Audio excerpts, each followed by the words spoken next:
Good morning.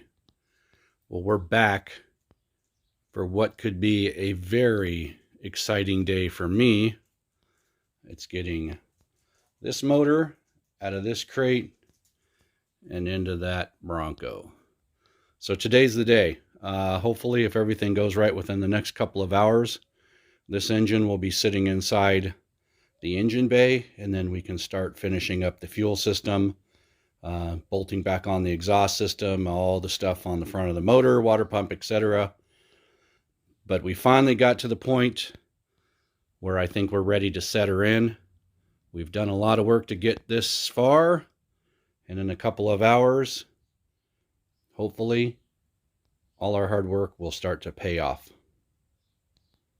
Catch you back here in a minute.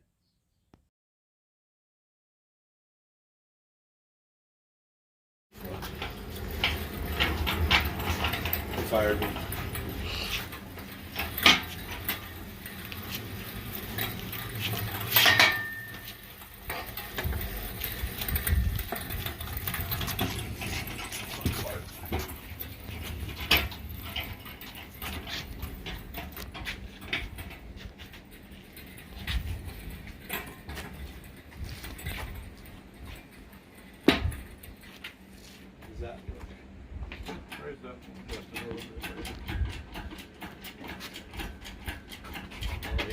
Get that out of the way.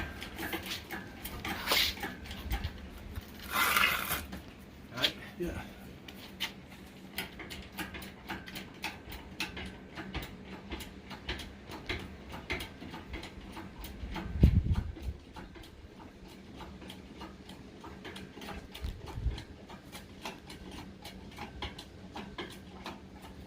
Short throw on these things.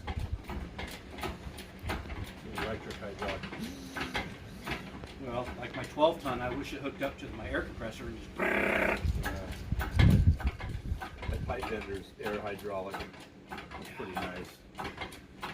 Better be the right fucking oil pan. It's freaking.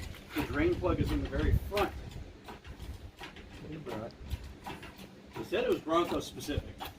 It was custom made, but with the oil replenishes. Oh, you got two. There's two plugs? Oh, shit. All right, that looks like it. Because this, see how this drops? You know what's going to happen? We're going to hit the jack. All right, bring it in. I got it out as far as it'll go. Okay, hold on. You know what we're going to do? We're off. Yeah, we'll move it over.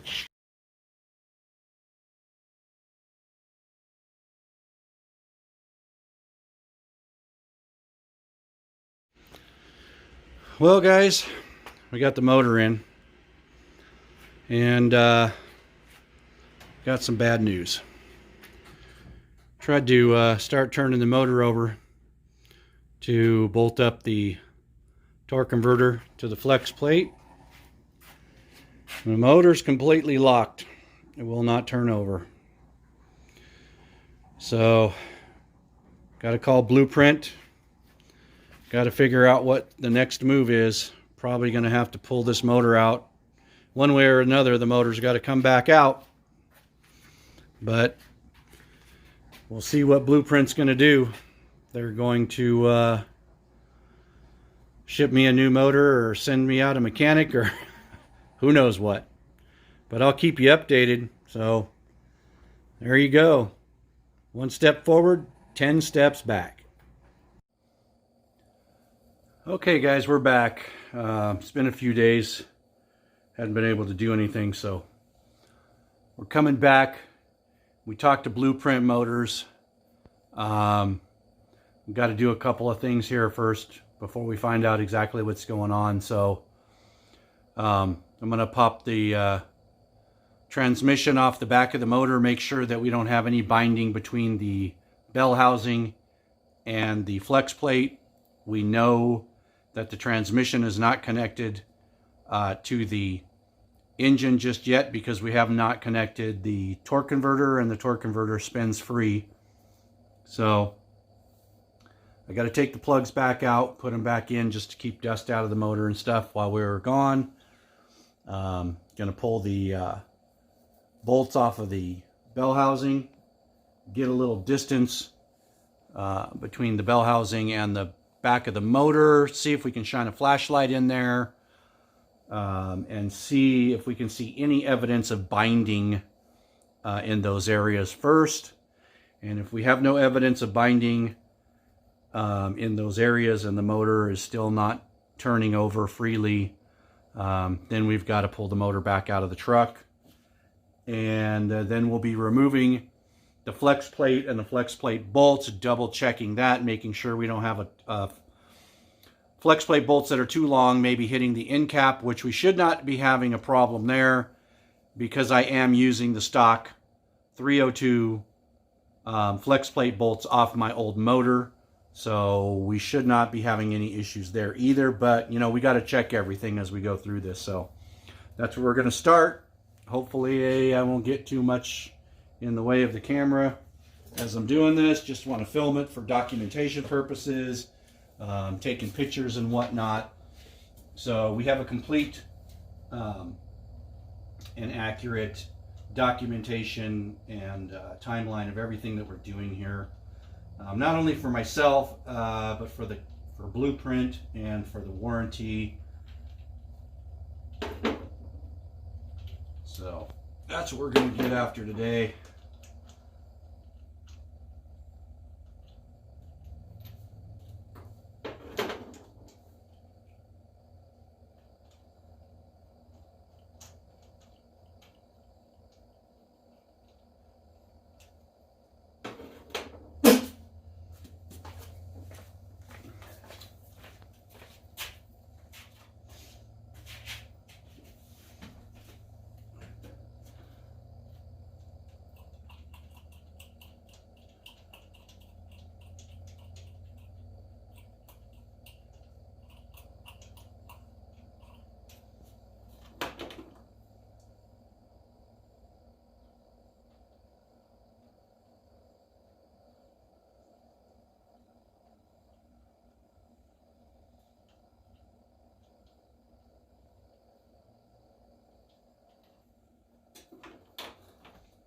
Done a lot of work to get to this point. It's a little frustrating when you get all the way here and then something happens that may cause you to have to pull the motor completely back out of the truck.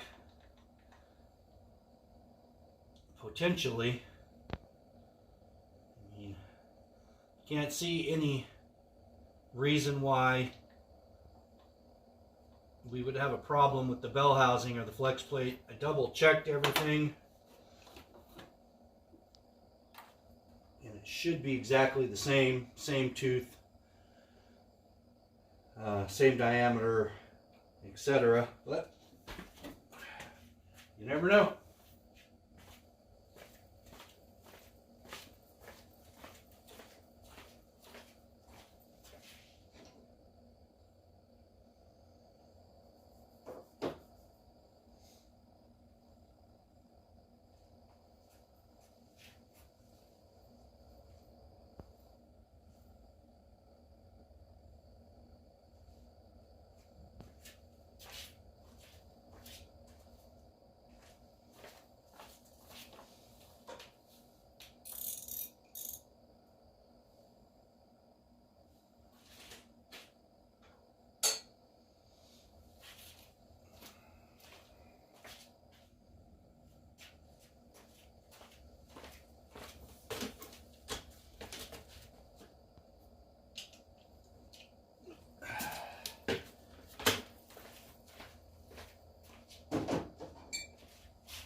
Okay, guys, we have all the bolts out. I'm gonna swing you around so you can get a better angle.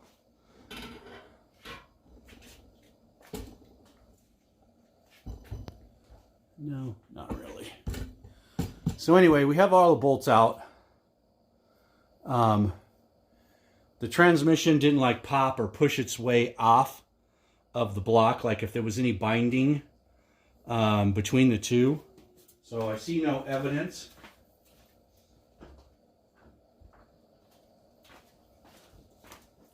Really not seeing any evidence of binding between the engine and the transmission.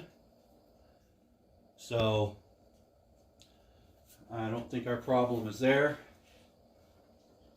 This motor is still not going to turn at all, even though we've loosened everything up.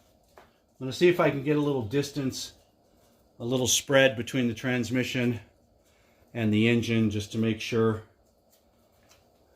I'll take a second. I'll move this back. Got to get up underneath. I'm going to try to put a screwdriver in there somewhere and just kind of just move it just a little bit before we start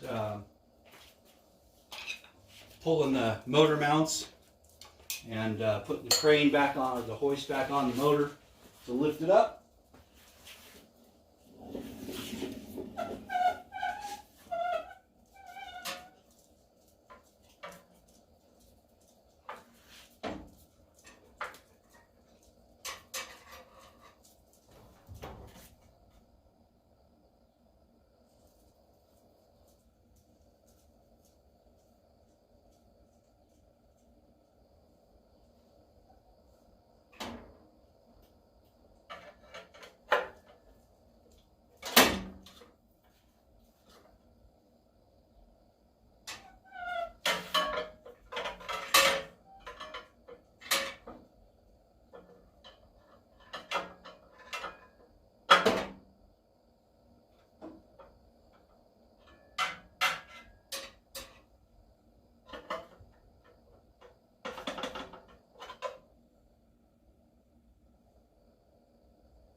Okay, I couldn't get the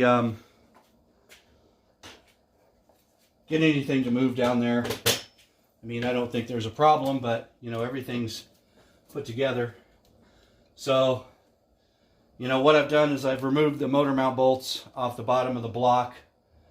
I'm going to have to move the shop crane back over and just lift up on this motor a little bit and pull it forward and completely disconnect it from the transmission. So we know we're clear of the transmission. We'll be able to check for any type of binding or anything that's been grinding or touching or scraping. Should be relatively evident once we get everything open and out of the way. I can actually see, and I don't think I can get the camera down there, but where the bottom inspection plate is, or the little dust cover down there on the bottom of the flywheel, I can actually see all the way up between the flywheel and the back of the motor. And, you know, it's clear as day down there. There's nothing touching, there's nothing rubbing, there's nothing scraping, there's no touching. So, you know, kind of at a loss at this point of what is actually causing this problem. But, you know, we just got to go through the motions here and get everything, go through everything one at a time.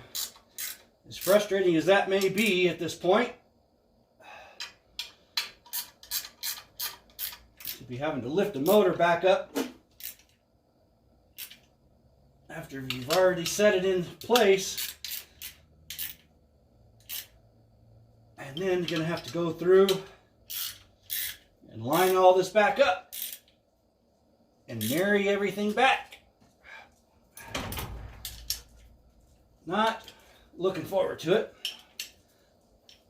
but it happens, and a necessity is a necessity. We got to find out what's going on. All right, so we're gonna have to move a bunch of stuff around to get the shop crane over here, so I'll meet you back in a minute. Okay, I've got the hoist set up here inside the garage. If I have to lift this motor completely back out, I will have to push the vehicle out in the driveway and lift it up, because I don't believe I have the height to get it done inside the garage itself. But maybe we'll give it a try and see how far we can get. If I have to, I can just set it back down in the engine compartment and roll everything out. Only a couple of feet to clear the garage door, so we're going to lift the motor up. Separate it from the transmission. I'm going to get the weight off of the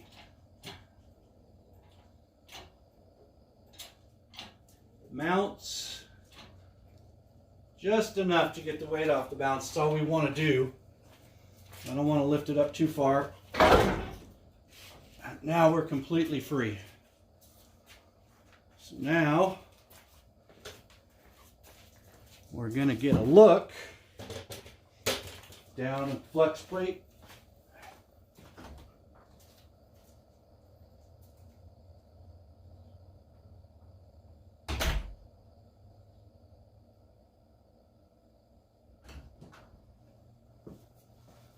All right, I had to go grab a flashlight. Get myself up on the step stool here.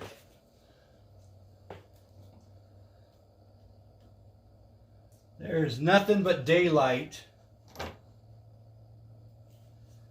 going to try to disconnect the camera and bring you guys in for a look here. Hold on a second. Okay, so here we are. We've lifted up the motor a little bit, separated it. I don't know if this will come out very good on camera or not, but there's literally no evidence of any type of scraping or binding between the teeth of the flex plate and the bell housing. There would be some scraping or some shards, and I don't know if you can see it or not, but you can see the gap between the flex plate and the back of the motor. So we don't have any binding between the back of the motor or the flex plate or anything like that we can see at this point. And